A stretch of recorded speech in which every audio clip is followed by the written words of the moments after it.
श्री राम आइए मेरे राम आइए, मेरे भोजन का भोग लगाइए।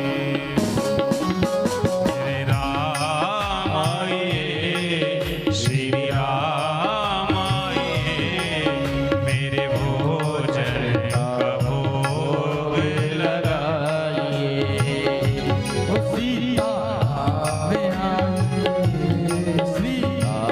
राम आइए, मेरे भोजन का भोग लगाइए। बड़े ही भाव से भगवान राम को पुकारने लगा कि प्रभु राम जी आइए और भोग लगाइए। पर बहुत देर हो गई गाते गाते, पर राम जी न आए। तो आंख खोलकर देखने लगा कि सरकार आए क्यों नहीं। उसने सोचा कहीं ऐसा तो नहीं है भगवान मंदिर में जैसे भोग लगता है उसी भोग की तैयारी में हो। तो बड़े भाव से भगवान से कहने लगा,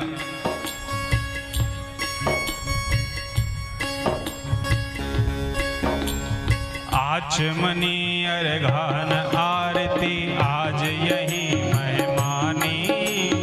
आचमनी अर्घान आरती आज यही मेहमानी। रूखी सूखी खाओ प्रेम से, पियो नदी को पानी। रूखी सूखी खाओ प्रेम से, पियो नदी को पानी। रूखी सूखी खाओ प्रेम से, पियो नदी को पानी।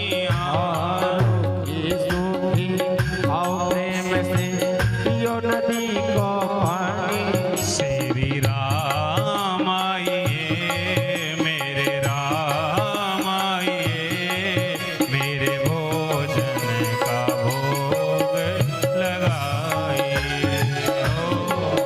श्री राम आइए, राजा राम आइए, मेरे भोजन का भोग लगाइए। बड़े भाव से भगवान को पुकारने लगा। न इसने कभी मंदिर देखा, न पूजा देखी, न मंत्र देखे, न घंटा घड़ियाल, कुछ नहीं जानता। पर महाराज सरलता इतनी है कि गुरु ने कहा है कि भोजन भगवान को भोग लगाकर ही करना है। तो बार बार आंख खोलकर देख रहा है कि भगवान आए कि नहीं आए। मन ही मन कहने लगा, सरकार भूख बहुत लग रही है, आप आकर भोग लगा लो तो फिर थोड़ा सा मैं भी कुछ पाऊं। तभी उसे ध्यान आ गया। क्या ध्यान आ गया कि भाई आश्रम में जो है पुजारी जी भगवान का भोग लगाते हैं। बड़ी भारी थाली में दूध ले जावे, बढ़िया खीर बनावे, बढ़िया सब्जी बनावे, पूड़ी बनावे, रोटी बनावे, सूखी सब्जी बनावे, रबड़ी रखें। क्योंकि भोजन करने वाला भोजन को जरूर ध्यान से देखता है। सोचने लगा, सरकार कहीं ऐसा तो नहीं है कि आप आश्रम के भरोसे बैठे हो। बोले ऐसा सोचना भी मत, क्योंकि वहां से तो प्राण बचा के मैं ही आया हूं। भूल करोगे यदि तज दोगे, भोजन रूखे सूखे। भूल करोगे यदि तज दोगे, भोजन रूखे सूखे। एकादशी आज मंदिर में बैठे रहोगे भूखे। अरे एकादशी आज मंदिर में बैठे रहोगे भूखे। एकादशी आज मंदिर में बैठे रहोगे भूखे। अरे एकादशी आज मंदिर में बैठे रहोगे भूखे। श्री राम आइए, मेरे राम आइए, मेरे भोजन का भोग लगा। श्री राम आइए, राजा राम आइए, मेरे भोजन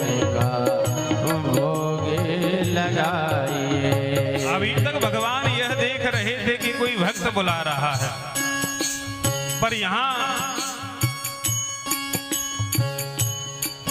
जब भक्त ने इतनी सरलता से भगवान को पुकारा तो अब भगवान से ना रहा गया और उस यमुना के तट पर नीलांबुज श्यामल कोमलांग सीता समारोपित वाम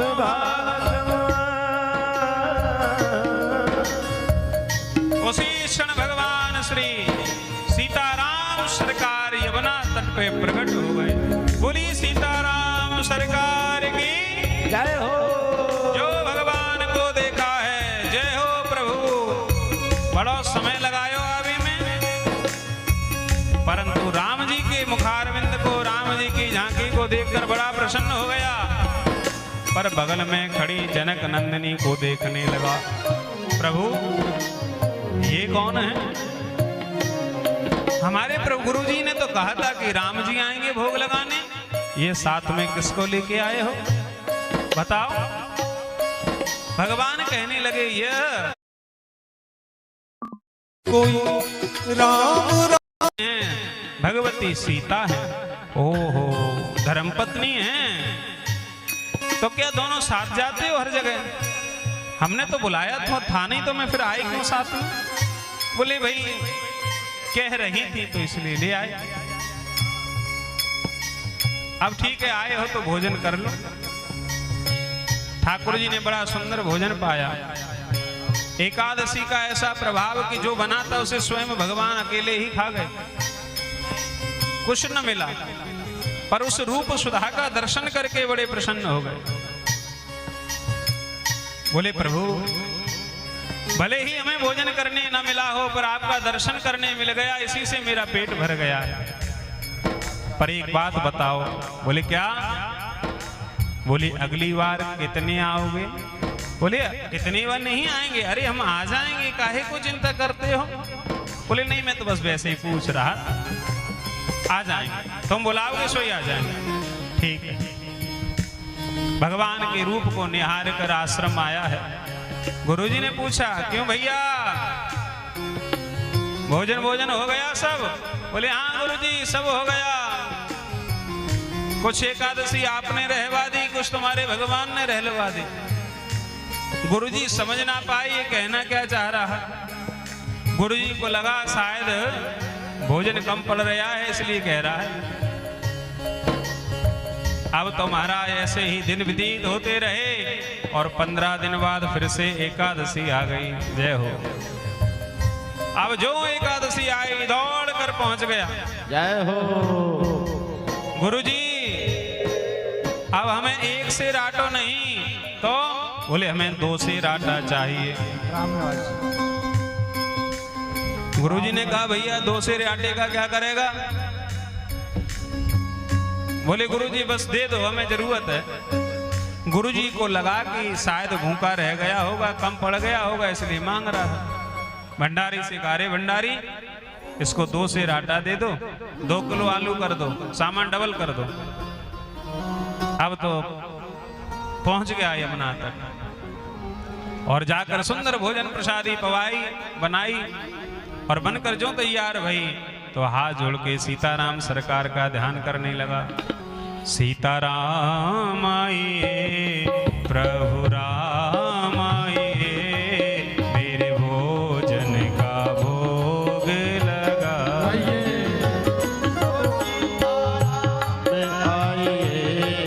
राजा राम आइए मेरे भोजन का भोग लगाइए। जो इधर पुकारा है एक ही क्षण में राम बाम दिस जानकी और लखन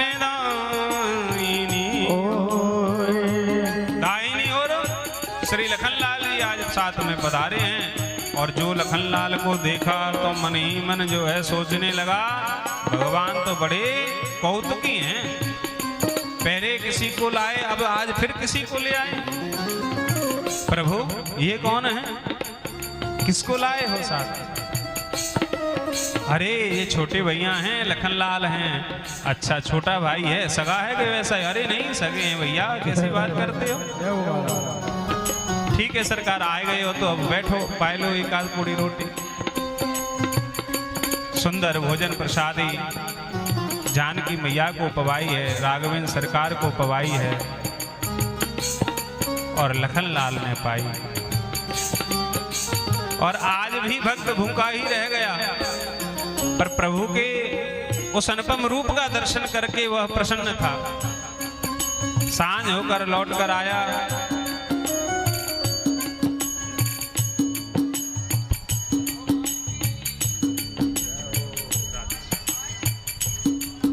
सांझ हुई लौट कर आया। गुरुजी ने कहा क्यों वही चेला, भोजन हो गया? बोले हाँ गुरुजी हो गया। अब चेले को ये लग रहा था कि भगवान ऐसे ही आते होंगे, ऐसे ही पाते होंगे। गुरुजी को ये लग रहा था कि भैया चेला को इतना राशन दे रहे हैं फिर भी ये कुछ नहीं कह रहा। सांझ हो गई, चेला जाकर सो गया। पर एक दिन वही दिन फिर लौट आया। अब तो प्रातःकाल होते ही चेला दौड़कर गुरुजी के पास, गुरुदेव आज तो हमको 5 सेर आटा चाहिए। गुरुजी ने कहा 5 सेर आटा काहे के लिए भैया, तू इतना आटा तो नहीं खा सकता। अरे बोले तुम्हारे भगवान बहुत सारे आते हैं वहाँ, एक भगवान आए तो कछु करें हम, 2-2 3-3 आ जाते हैं वहाँ, सब गड़बड़ हो जाता है काम मेरा। आज तो 5 सेर ले जाऊंगा ताकि सबकी व्यवस्था हो जाए, मुझे भी तो कुछ मिलना चाहिए, मैं रोज भूखा रह जाता हूँ। गुरुजी ने कहा कि ये क्या बात कर रहा है, निश्चित ही अब ये आटे को बेचता होगा। गुरुजी ने भंडारी से कहा क्यों रे भंडारी, ये 5 सेर आटा मांग रहा